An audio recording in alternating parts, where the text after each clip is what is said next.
But basically, through the last few weeks, this is the third week, we've been looking at grace in action. And it's this whole idea that what God does for us, we do out into the world. And, we spent, good kind of 8 weeks before this looking at all the things that God has done for us and our new identity, our new belonging. And so what we want to do now is just take a little look at what it means for our lives once we've accepted the grace of God, the super abundant generosity, outrageous, loving goodness of God into our own lives, how that then overflows into the lives of others. And quite often it is a bit of an upside down world that God invites us into once we've accepted his grace. I like to think of Jesus as a little bit punk. He fights the conventions of his days with a whole new way of doing things. And today's reading is no exception to that. It's one of those times where Jesus turns all of the expectations upside down and comes at us with a new way of doing things. And this event took place in the week before his execution, which we remember on Friday, and before, of course, his resurrection, which we remember next Sunday. So that week leading up to his execution and his resurrection, we call Holy Week. And during that week is when he spoke some of his most controversial teachings. He did some of his most controversial things. And this is just one of those. So I'm going to invite Laura on, and she's going to read our passage for us.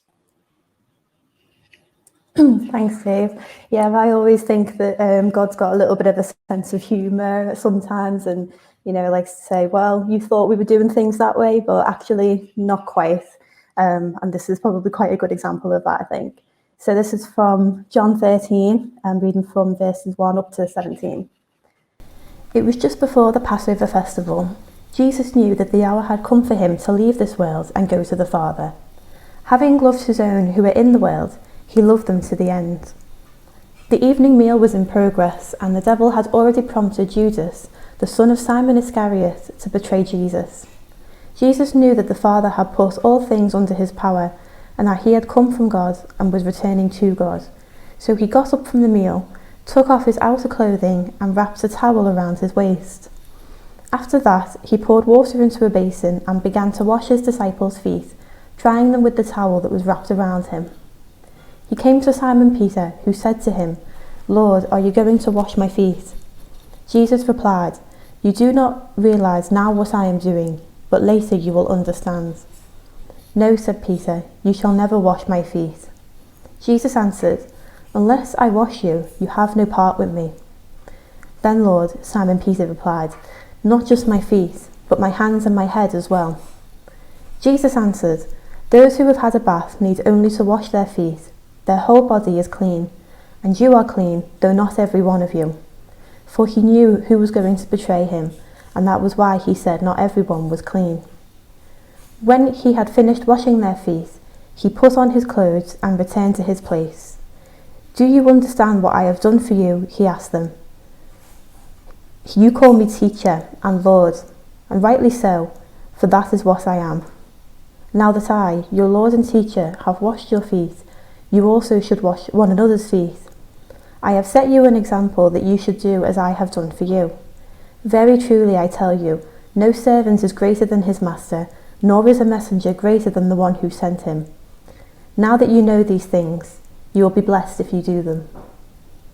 What do you think of when you think of greatness or success, and what that might look for you? If you could put yourself in any field, whether that's athletic or professional or scientific or, whatever you name it, that you could reach the very pinnacle and succeed, what would greatness and success look like for you? If it was athletics or business, it'd very much be all about having a singular focus on your goal, beating others and rising to the top. And, as I was saying earlier, we've been looking at this whole idea of grace in action, and the whole thing of when grace comes into our lives, it subverts a lot of the ways that the world works. And this is one of those moments where Jesus is redefining success and greatness. So he comes into this room, they're having a meal together, and it's a dusty world over there, and they would have all had dirty feet. And what would normally happen is a servant or someone of a lower importance in the group would have washed people's feet so they could be clean for the meal, because they just pick up all this dust as the day goes on.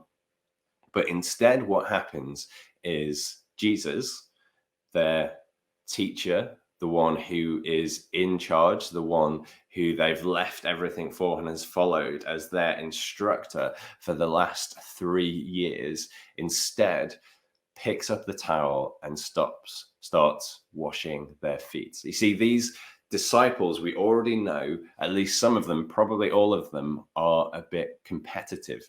They've had an argument recently about who was going to be the most important amongst them, who was going to be, second in charge, who were the ones that were going to be in charge of the other ones. And you can imagine at this meal that none of them wants to cede that high ground. None of them wants to admit, essentially, I'm the least important of all of you. Not one of them wants to stoop down and wash the other people's feet, because that would put them at the bottom of the pecking order. But what Jesus does is he kneels down, picks up a towel, and redefines greatness. Reflecting on all of these actions of Jesus, at a later time in Philippians 2, verses 6-8, we read this. Jesus, being in the very nature God, did not consider equality with God something to be used to his own advantage. Rather, he made himself nothing by taking the very nature of a servant, being made in human likeness, and being found in appearance as a man, he humbled himself, becoming obedient to death, even death on a cross. In other words, the whole of Jesus's life was service. He took on the likeness of a servant, the nature of a servant. It was basically the ultimate undercover boss there has ever been. Literally, the one who created and rules the universe came down and became one of us, and not just content to be one of us or, a very important person, became in the nature of a servant, someone who takes care of and looks after other people. But what's happening here, and the real scandal, is this isn't really about Jesus casting off his divine nature and becoming lowly, but manifesting what God is like on earth. He reveals to us the character of God in these actions. He's not being ungodlike in this act of service, but very godlike in this act of service.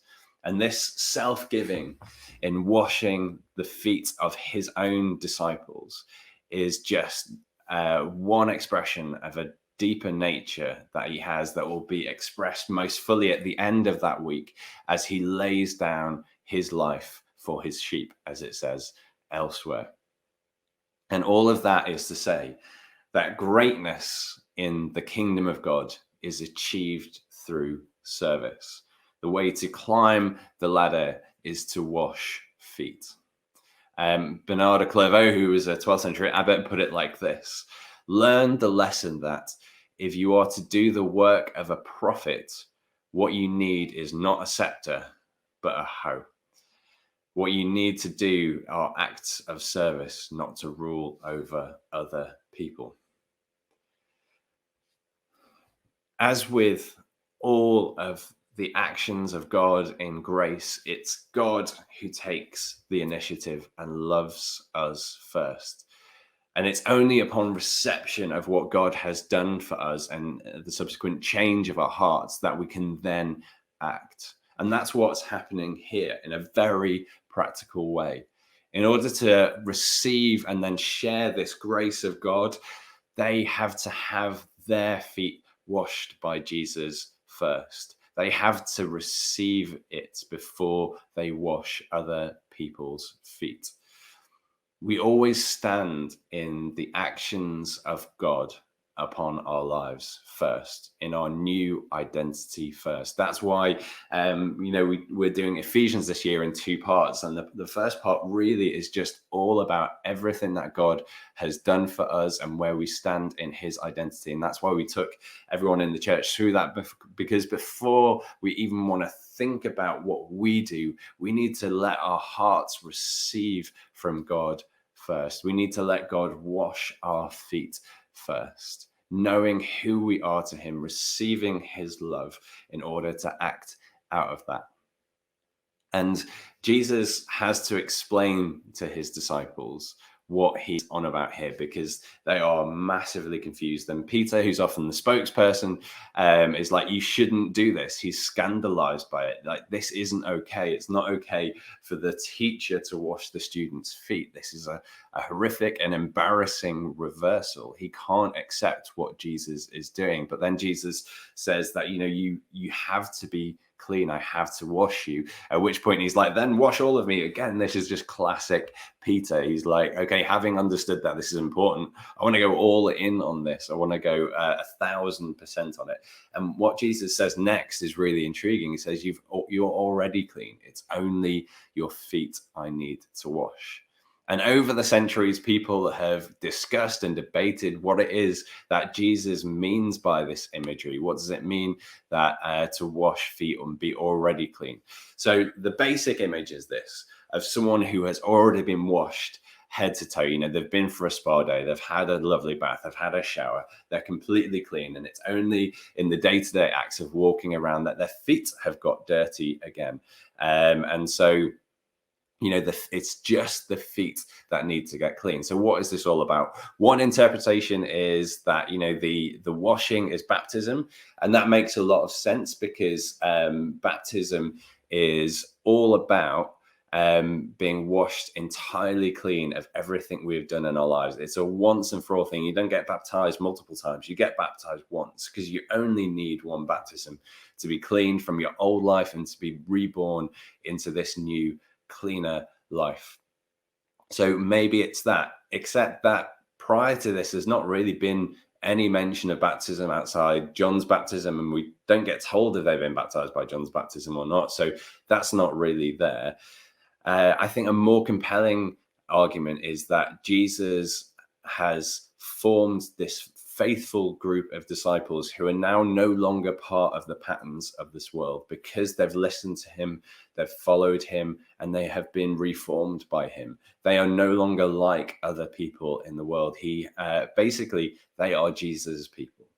That's why they're clean, because they belong to Jesus. And he says, and what confirms this further, is that there's one person amongst them who is not clean, who is Judas, who's going to betray Jesus. So Judas very much still belongs to the rest of the world, still thinks like the rest of the world. And we can speculate as to why he betrayed Jesus, but certainly Jesus has disappointed him in some kind of sense, isn't happy with what Jesus is doing, and so ends up betraying him, whereas everyone else is all in on Jesus. And as a result, they belong to him and no longer belong to the rest of the world. They are clean. But in their day-to-day living, they pick up dirt along the way. And so they need to keep coming back to Jesus. And that's the same for us. And the same for this whole grace thing, is that once Jesus has called us to him, we are his. We belong to him. We are clean head to toe. There's nothing we did towards that. That was all his work, his goodness, his initiative to love us first. But in our day-to-day lives, we pick up this dirt. And so we need to go back to Jesus in all kinds of ways, confessing the things we've done wrong, continuing to learn from him, continuing to change, continuing to walk down this path of Jesus as we learn and learn and learn. But there's no need ever for us to be washed again. There's no need for us to be converted again. There's no need for us to be baptized again, because we belong to Jesus. But we do need to keep connecting with him on a regular basis in order to keep our feet clean. So once we have received this amazing thing that God has done for us in Jesus, we then pass this on to other people.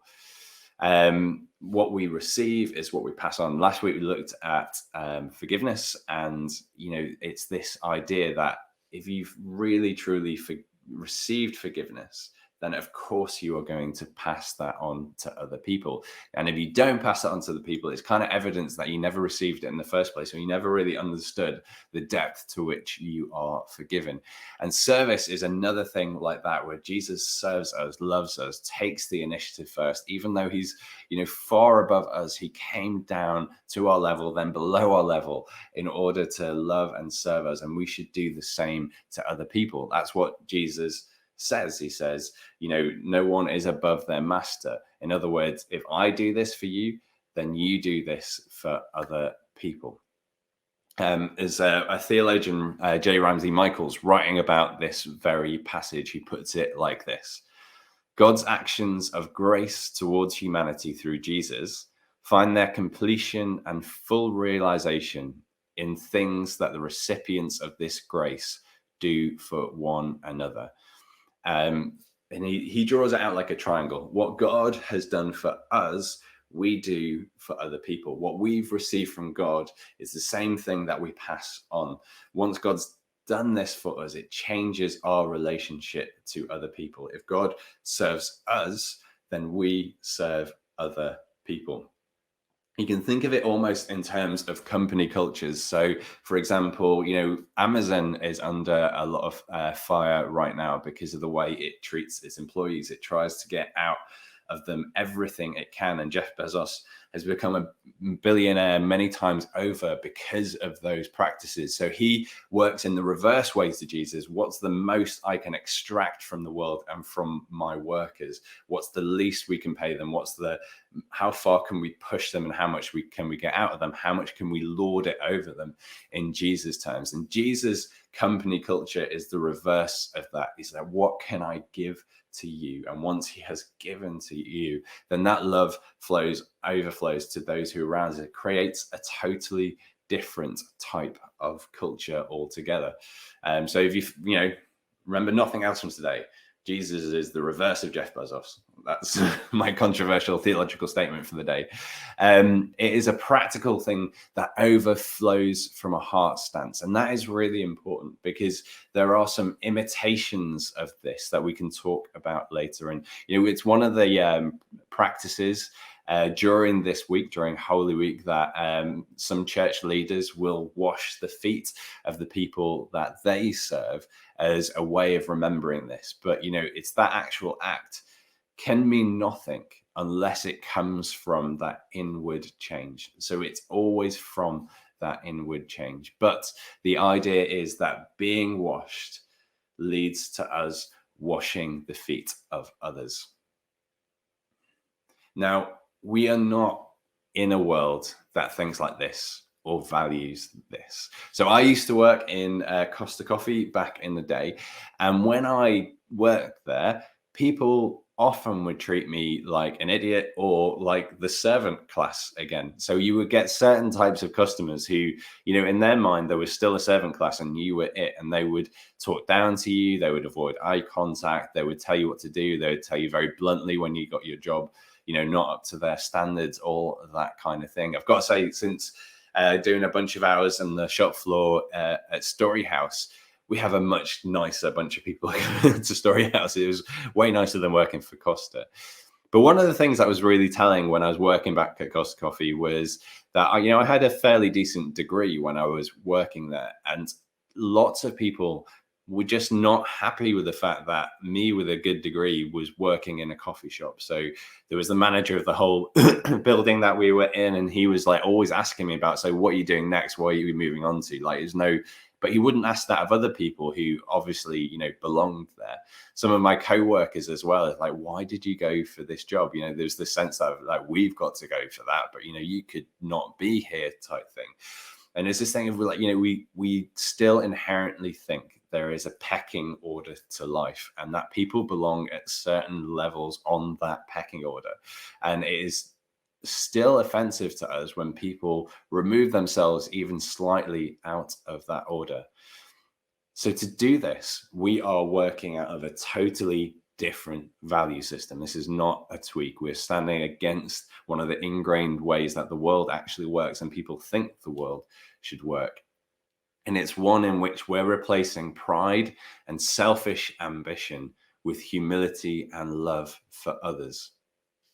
And one of the biggest obstacles we'll overcome is, one, other people's attitudes towards that, but secondarily, the attitude of our own inner lives, our own egos, which will scream against it.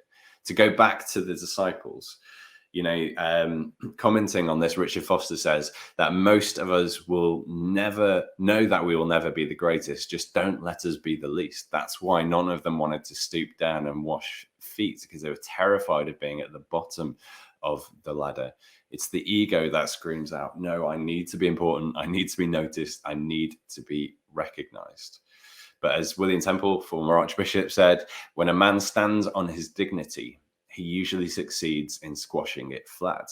Jesus, who was willing to do something undignified, didn't lose his dignity. Rather, his unself-conscious act of service actually enhanced his dignity, because it showed the goodness that was within. It showed that he wasn't playing the same games as everyone else was in the world. It showed that he was free from pride and entitlement. He was living a different kind of life. And so actually his act of service ended up enhancing his dignity.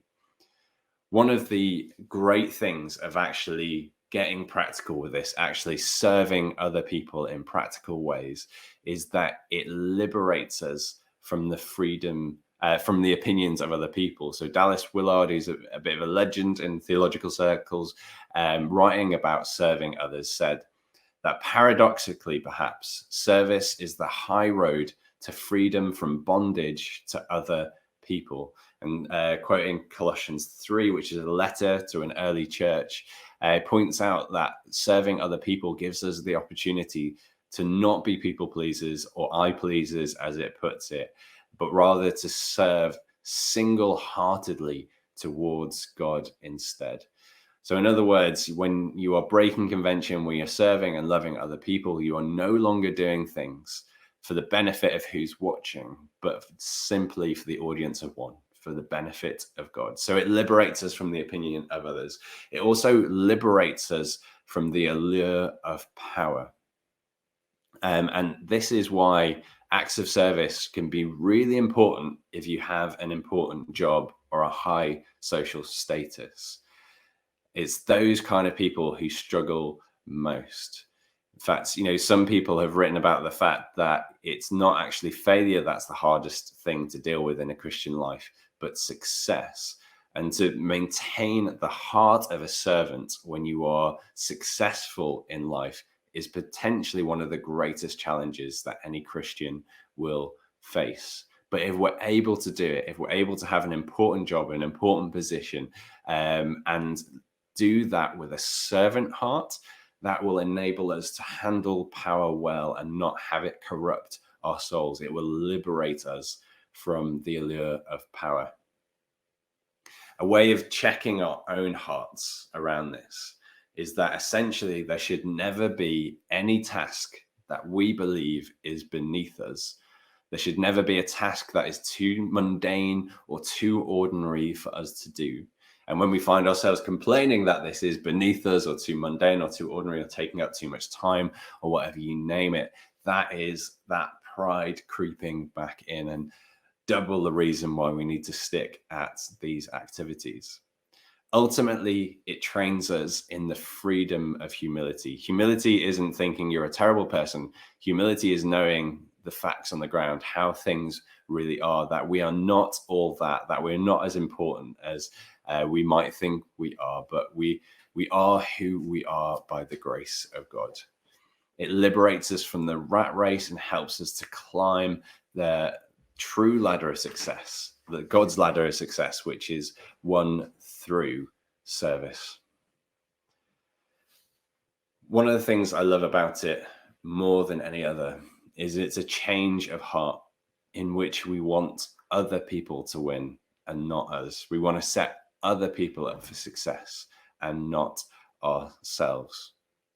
But that said, there are a couple of imitations of service that aren't truly service at all. So as I was saying, it's possible to literally wash someone's feet and it not really to mean anything. And it's for these reasons. You see, myself, I actually kind of automatically do this service stuff. I was obviously raised well. When I see a job need doing, I do muck in, I do get involved. I generally don't think anything's, beneath me and all of that kind of thing. But even when I'm telling myself I'm doing a great job and, I must be a good person because I believe I'm mucking in and all that kind of thing, I will get these moments where the truth will bubble up. And sometimes it's when I'm tired, sometimes it's when I'm stressed, but suddenly it'll come up that I will be so annoyed that no one is noticing what I'm doing, no one is saying thank you for what I'm doing, that this is all horrifically inefficient and I've got more important things to do. And that kind of betrays that still within my heart, I've got this superiority complex that I think I should be doing higher and more important things, and this is beneath me. But do you know what? Sometimes it is because I too easily took on someone's work that wasn't mine to do. And these are both imitations of true Christian service. So the first imitation is self-righteous service. Self-righteous service is basically scoring kind of points amongst other people. It's wanting other people to see how sacrificial and good and loving you are. And so whenever you do it, you want and need other people to know that you have done this good thing. So this is the importance of the inner attitude again, that we do this because God did it for us. We do it as an overflow from thankfulness of how God has served us when he owed us nothing, but loved us and served us and made us his own. And from that, we gladly serve other people. And we do not care one bit who sees it or doesn't see it. And often the imitation of that is someone who does a lot of service so that people will see them and think they're a good person. So to go back to one of the spiritual writers again on this, Richard Foster, he puts it like this: the flesh whines against service and screams against hidden service. In other words, if you're doing this to be seen, you won't really like it, but you'll do it because of the benefits. So if you do it in secret so that no one sees and no one will find out, that ego part of you will scream against it. And it's actually a really good way of overcoming this, is doing these things so that no one else will see it, because then it really is just you and God who is seeing this thing through. And when we walk through that training with Jesus, ultimately, again, we are liberated from other people's opinion of ourselves. The second imitation, which also is true of me often, is the imitation of the endless yes. It's those of us who say yes really easily, and no is a very difficult word to say to other people, because again, ultimately, we just want to please. We want to be good people. And so everything that's asked of us, we say yes to. And we've all ended up in the situation where we said yes to too much stuff and we're being crushed by it. Or we've seen someone else who is doing so much loving service that their family don't get their time, their other priorities get dropped, and they are in a bit of a mess as a result. And truthfully, that yes often comes from another place that isn't a response to the love of God. It still often is the trying to please other people, trying to prove that I'm a good person. So it hasn't accepted that God's done everything for me and overflowing from that, but rather it's still trying to prove a point either to other people or to yourself. And so if that is your problem at times, then actually the discipline for you is to be able to say no some of the time, because from that same faulty heart, the same self-righteous heart, we're saying yes to too many things. And actually the discipline is upsetting someone or upsetting ourselves and changing the image that we have of ourselves. So two imitations, they look like the opposite end of the spectrum, but actually they come from the same place.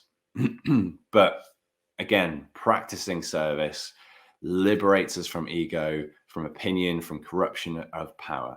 And my own experience of sticking with this way of service, even when other people are complaining, even when I'm complaining, is that it feels a lot freer and easier on the other side.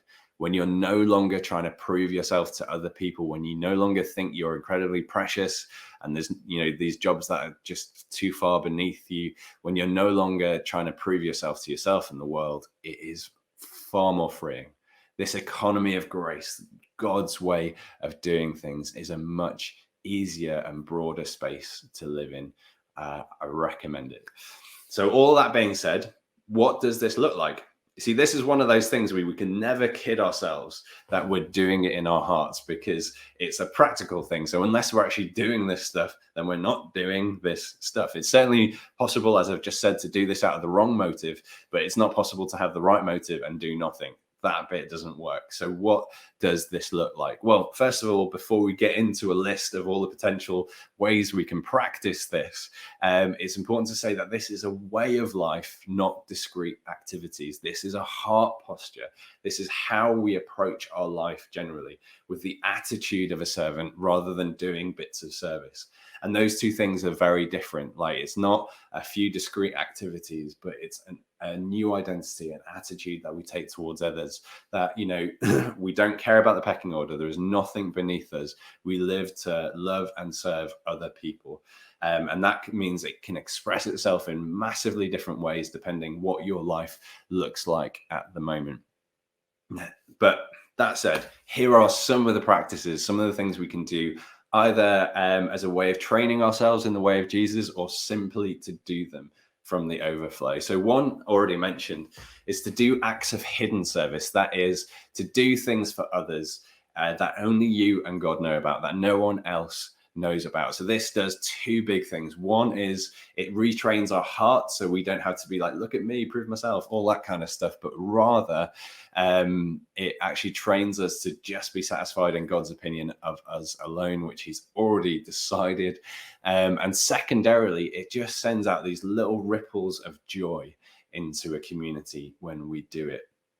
When people find out someone has done something good and you don't know who it is, that's kind of exciting, but it's also good because it rewrites how we understand the world works, where people are normally only in it for themselves in some level or another. And doing something in a hidden way is kind of the ultimate expression of saying no one was getting anything back from this. So that's one thing we can do. Another one is, and it's kind of underlines a lot of this, is helping in small things. So to return to Richard Foster, whose book, Celebration of Discipline, is a Christian classic. It's really great about how we practice the way of Jesus.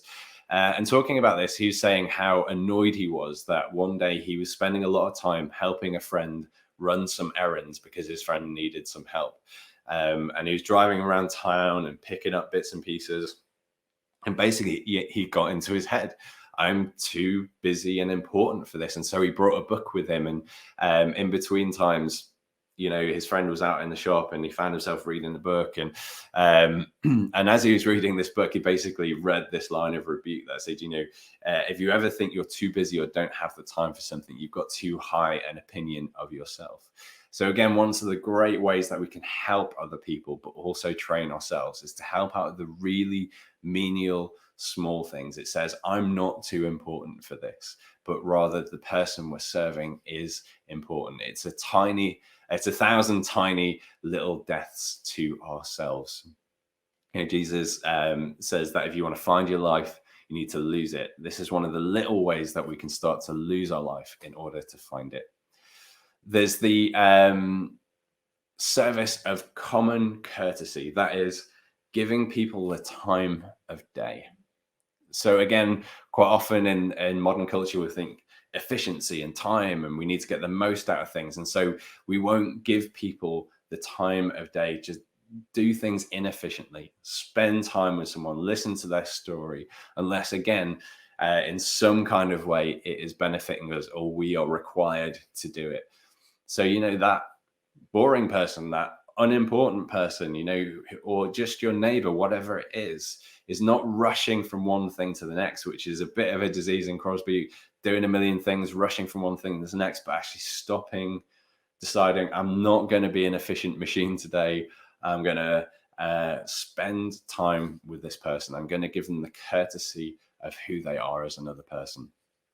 So that's another way that we can do this.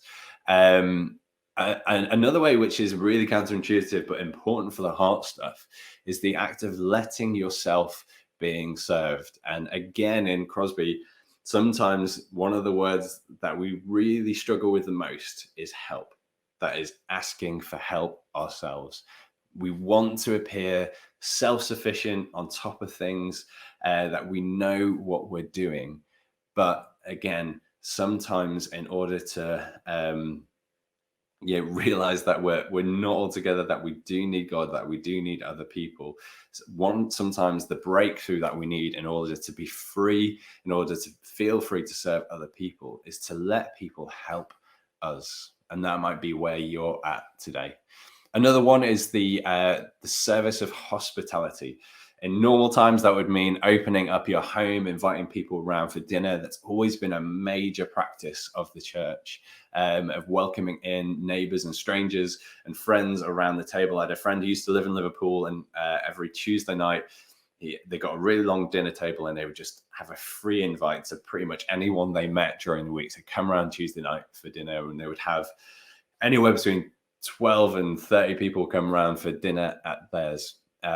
Obviously that's a little different now, but we can go for walks with people, and sooner or later we're going to be allowed people in our homes and all in the gardens, and then eventually back in our homes. So we're able to do that kind of stuff more often. But Jesus was the master of hospitality, and he didn't even own a house. So it doesn't have to be that whole dinner party idea, but sometimes, as Jesus did, it's actually inviting ourselves into someone's house, or inviting ourselves to go for a walk with people, spending life with them, welcoming them. And then finally, there's the service of sharing life together. What the Bible sometimes calls carrying each other's burdens. This is one of those keys to making church really feel like church, is when it breaks out of this discrete service times, Sunday and Wednesday, and it breaks into everyday life. When someone needs help with a job around the house, and we go and help each other out. And, it's something we do in bits and pieces already at Story House, put up a request, someone comes around. Does anyone have this thing? Can anyone help me move this, or whatever, whatever your need is? And it connects into the asking for help. When people ask for help and give help, it's a real community builder. And so when we start to do these little acts of service, that's when we start to share life together. At the end of this teaching, Jesus says, now that you know these things, you will be blessed if you do them. So that's the bit we've been talking about all along, is, it has to come from the right heart, but it has to be done as well. There's no kidding yourself around this, but he calls it blessed, calls it the blessed life. This is what we sometimes call the Beatitudes. And the Beatitudes is Jesus redefining what the good life is all about. So the world says, climb the ladder, be important, have less important people do the unimportant jobs for you while you become more and more important, and so on. And Jesus is saying the good life consists in a life of service, in a heart attitude of being a servant towards other people. And there have been some surprising proofs of this. Lizzie and I are on a bit of a Christian entrepreneurs course at the moment, and we're learning about business and all that kind of thing. And there's a classic business book, about 10 years old now, called Good to Great. And it was basically a massive research project about why it was that some businesses succeeded massively above the average, while others just kind of remained average. So they picked out these companies that over a prolonged period of time were far more successful than any of their peers. Correcting for things like which business market they were in and what it was they did and all that kind of thing. These companies just stood out above the others. And then they collected tons of data on them and found out what was it that made these companies work.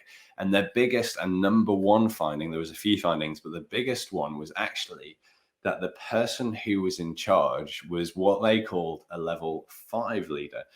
And a level 5 leader was someone who had this professional will, which we'd expect, they were going to pursue business excellence, but they were also incredibly humble.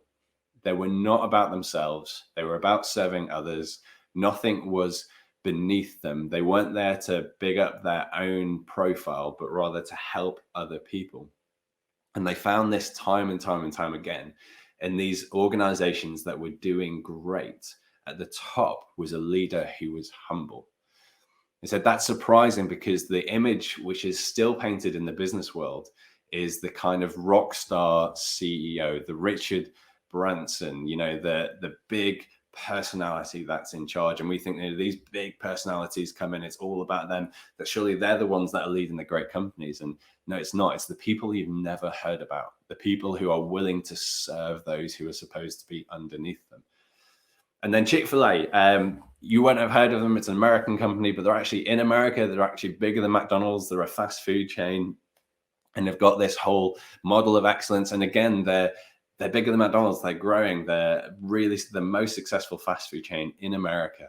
And underpinning all of it is their culture of serve. So literally, everyone who works for that company learns the SERVE model, SERVE, and they all stand for things. But the basis of it is everyone who works for this company is a servant. And they've got this attitude of we want to know what value we can add to everyone we connect with, rather than what can we get out of you. And it made a business work. So once again, these are not just heavenly values that are of no earthly use. These actually bring about a better world right now when we live in them. And when the world is no longer about us climbing the ladder, no longer about having people underneath us, the good life is to be like God. Jesus redefined greatness for us by picking up a towel and washing his disciples' feet. The challenge is to walk in that path.